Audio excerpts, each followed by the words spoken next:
सल्तनत काल के इतिहास में भारत में जब तक दिल्ली सल्तनत को केंद्र बनाकर तुर्क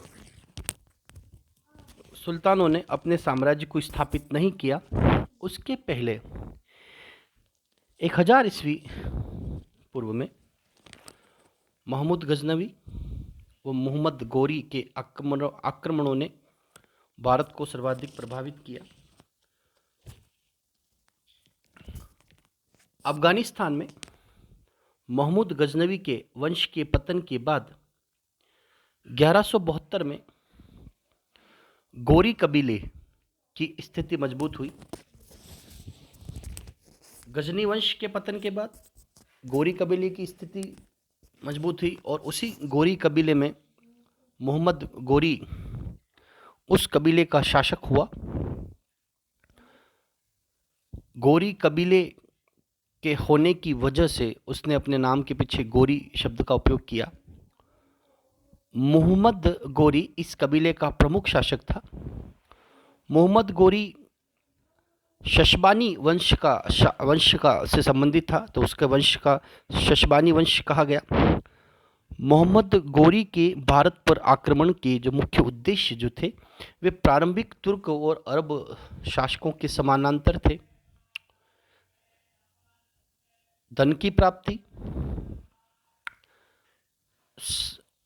और इस्लाम धर्म का प्रचार और ज़्यादा से ज़्यादा भौगोलिक क्षेत्र को या साम्राज्य को गोरी वंश में सम्मिलित करना, ये इसके प्रारंभिक उद्देश्य थे। धन प्राप्ति, इस्लाम का प्रचार और गजनी वंश के पतन के बाद भारतीय क्षेत्रों को अपने क्षेत्र में सम्मिलित करना। मोहम्मद गोरी का भारत पर प्रथम आक्रमण जो हुआ वह 1175 में हुआ, वो भी मुल्तान पर। उसके बाद दूसरा जो प्रमुख आक्रमण हुआ 1178 ईस्वी में गुजरात के आक्रमण में, और उस आक्रमण में भीम द्वितीय ने मोहम्मद गोरी को पराजित करते हुए पुनः अपने देश भेज दिया। निर्णायक युद्धों की अगर हम बात करें, जिन युद्धों ने भारतीय इतिहास का रुख पलट कर रख दिया, वह युद्ध थे चौहान शासकों के साथ लड़ा गया तराइन का युद्ध। मोहम्मद गोरी का उद्देश्य भारतीय क्षेत्रों पर अपना नियंत्रण स्थापित करना तथा अपने साम्राज्य को स्थापित करना था। इस क्रम में उत्तर भारत के शक्तिशाली शासक चौहान शासक, जिसकी राजधानी दिल्ली तक थी, पृथ्वीराज चौहान का साम्राज्य था, जो उत्तर भारत के शक्तिशाली शासकों में गिना जाता था। मोहम्मद गोरी का और पृथ्वीराज चौहान के मध्य जो पहला युद्ध लड़ा गया तराइन के मैदान में 1191 में, इस युद्ध में मोहम्मद गोरी की विजय हुई, मोहम्मद गोरी की पराजय हुई तथा पृथ्वीराज चौहान की इसमें विजय हुई। परंतु 10 वर्षों के बाद पुनः मोहम्मद गोरी ने 1192 में तराइन के मैदान में, जिसे तराइन का द्वितीय युद्ध कहा जाता है, इस युद्ध में पृथ्वीराज चौहान को पराजित किया और अपने साथ कैद करके काबुल ले गया। उत्तर भारत में पृथ्वीराज चौहान तृतीय की पराजय के बाद यह एक महत्वपूर्ण घटनाक्रम था कि किसी चौहान शासक को, शक्तिशाली चौहान शासक को युद्ध में पराजित करने के बाद उसे कैद करके काबुल ले जाना और वहीं पर पृथ्वीराज तृतीय की मृत्यु। इस युद्ध ने भारत में मुस्लिम साम्राज्य की स्थापना का मार्ग प्रशस्त किया। अगर हम तराइन के युद्धों के परिणामों का अध्ययन करते हैं तो राजनीतिक दृष्टिकोण से पृथ्वीराज चौहान के समान उत्तर भारत में कोई भी शक्तिशाली शासक नहीं था।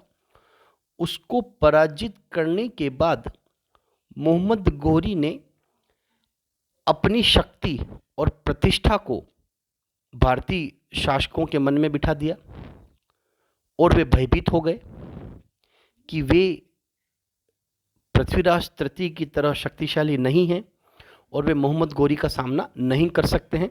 तो उन्होंने धीरे धीरे मोहम्मद गोरी के सामने अपनी हार स्वीकार की और उसका आधिपत्य स्थापित करने में उसके अधीन काम करना प्रारंभ किया। ये एक राजनीतिक पतन था।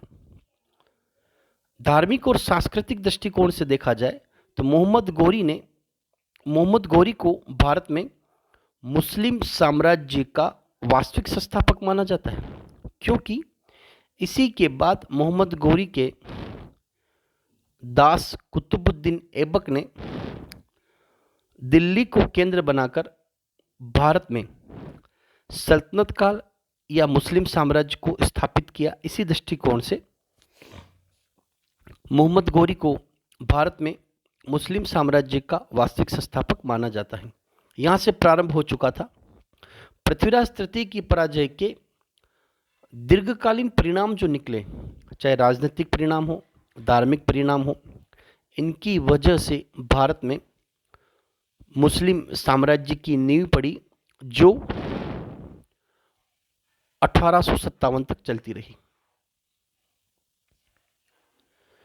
तराइन के युद्धों के पराजय के बाद भारत में राजनीतिक शून्यता आ गई और उसका फायदा मोहम्मद गोरी के द्वारा स्थापित साम्राज्य के बाद में जो भी शासक सुल्तान हुए, उन्होंने उसका जमकर फायदा उठाया।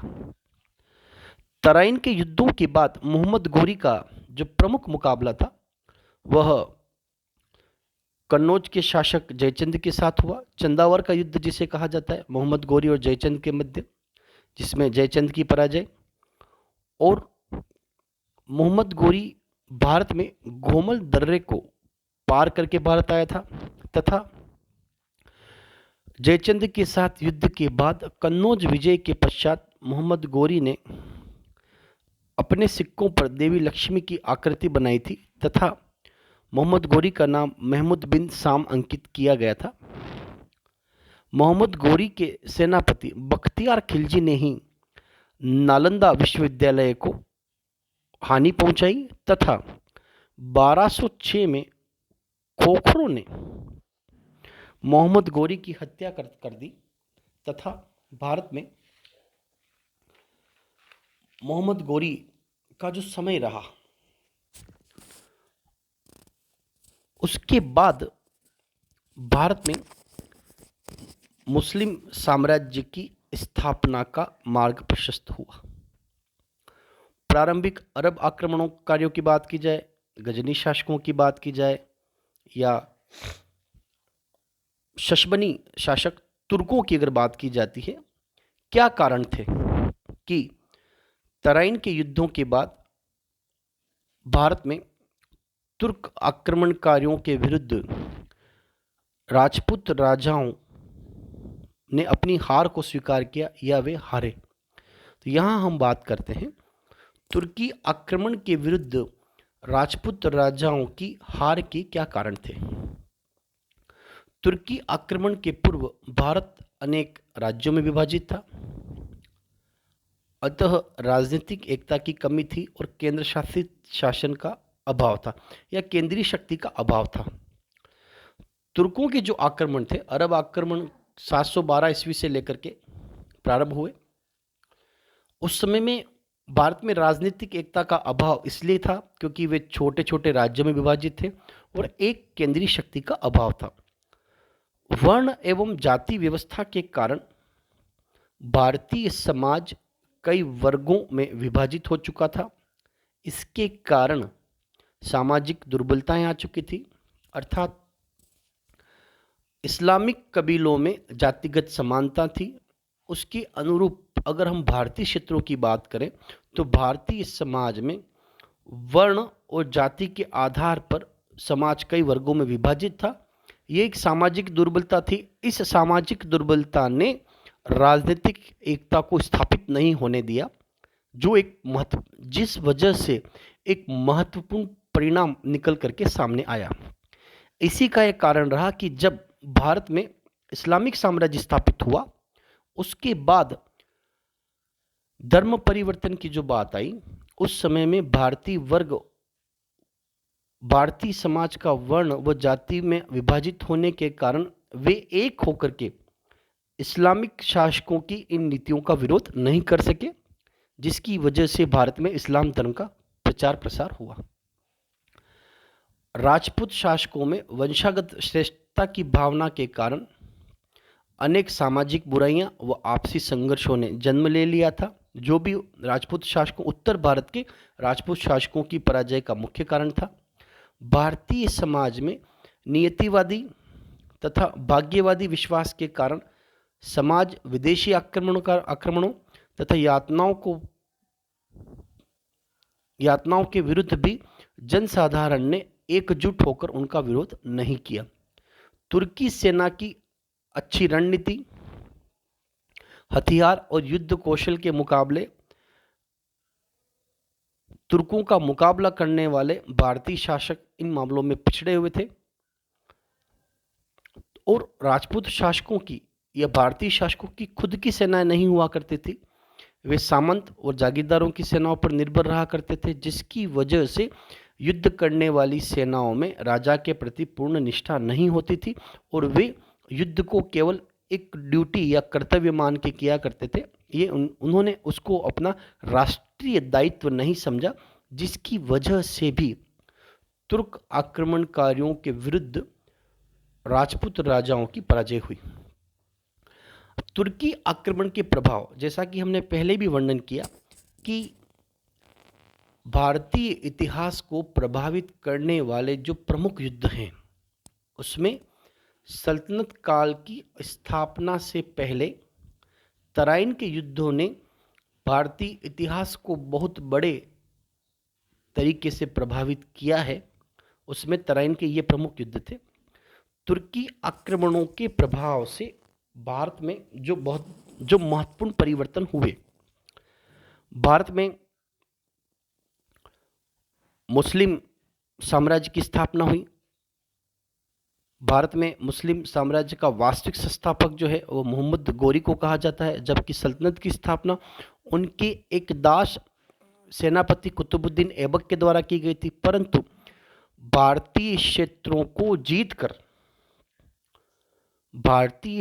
को जीतकर और वहां पर इस्लामिक साम्राज्य को स्थापित करने का जो कार्य था वो मोहम्मद गौरी के द्वारा ही किया गया। तो तुर्क आक्रमण के जो प्रभाव थे, भारत में मुस्लिम साम्राज्य की स्थापना करना, भारत में सामंतवाद का ह्रास होने लगा तथा शक्ति का केंद्रीय शक्ति के अंतर्गत सुल्तान या राजा के हाथों में आ गया। तीसरा जो महत्वपूर्ण कार्य था, तुर्क आक्रमणकारियों के बाद भारत का संपर्क मध्य एशियाई देशों के साथ बढ़ा और भारत का विदेशी देशों के साथ व्यापार भी बढ़ा। मुस्लिम समाज में भेदभाव नहीं था, अतः राजपूतों के बाद समाज में भेदभाव की कमी आई, अर्थात सामाजिक समानता देखने को मिली। 12वीं शताब्दी के समय में चरखा ईरान से भारत आया और कपड़े के उत्पादन को बढ़ावा मिला, जिससे कि भारत में वस्त्र उद्योग स्थापित हुआ। स्थापत्य कला में मुख्य रूप से परिवर्तन आए। दिल्ली में सल्तनत की स्थापना से शहरी अर्थव्यवस्था का विस्तार हुआ, व्यापार व वाणिज्य में वृद्धि हुई तथा धर्मांतरण, बड़ी संख्या में हिंदुओं को मुस्लिम बनाया गया। उसका मुख्य कारण था कि भारत में वर्ण और जाति के आधार पर भारतीय समाज जो विभिन्न भागों में बढ़ चुका था, उसका जो परिणाम निकला वो परिणाम ये निकला कि दिल्ली सल्तनत की स्थापना के बाद भारत में जितने भी शासक हुए, उन्हें भारत में धर्म परिवर्तन के लिए ज़्यादा संघर्ष नहीं करना पड़ा, क्योंकि भारतीय समाज जो था वो अनेक वर्ग व जातियों में बटा हुआ था, जिसका प्रभाव ये पड़ा कि भारत में मोहम्मद गोरी के आक्रमणों के पहले मोहम्मद गजनवी के आक्रमणों से पहले अरबों के जो भारत पर आक्रमण हुए, उन आक्रमणों की वजह से, विदेशी आक्रमणों की वजह से, जैसा कि हमने पहले वीडियो में देखा था कि अरबों के आक्रमण, तुर्कों के आक्रमण, अरबों के आक्रमणों के बाद तुर्कों के आक्रमण, तुर्कों के आक्रमण में के बाद मोहम्मद गजनवी के आक्रमण, मोहम्मद गजनवी के आक्रमणों के बाद मोहम्मद गोरी के भारत पर आक्रमण, और मोहम्मद गोरी के आक्रमणों के बाद भारत में जो एक निर्णायक निष्कर्ष निकला कि लंबे समय तक अरब, तुर्क, गजनवी और गोरी शासकों के आक्रमण के बाद भारत में जो मुख्य रूप से जो राजनीतिक परिवर्तन हुआ, धार्मिक परिवर्तन हुआ, उन परिवर्तनों ने भारतीय इतिहास को लंबे समय तक प्रभावित किया।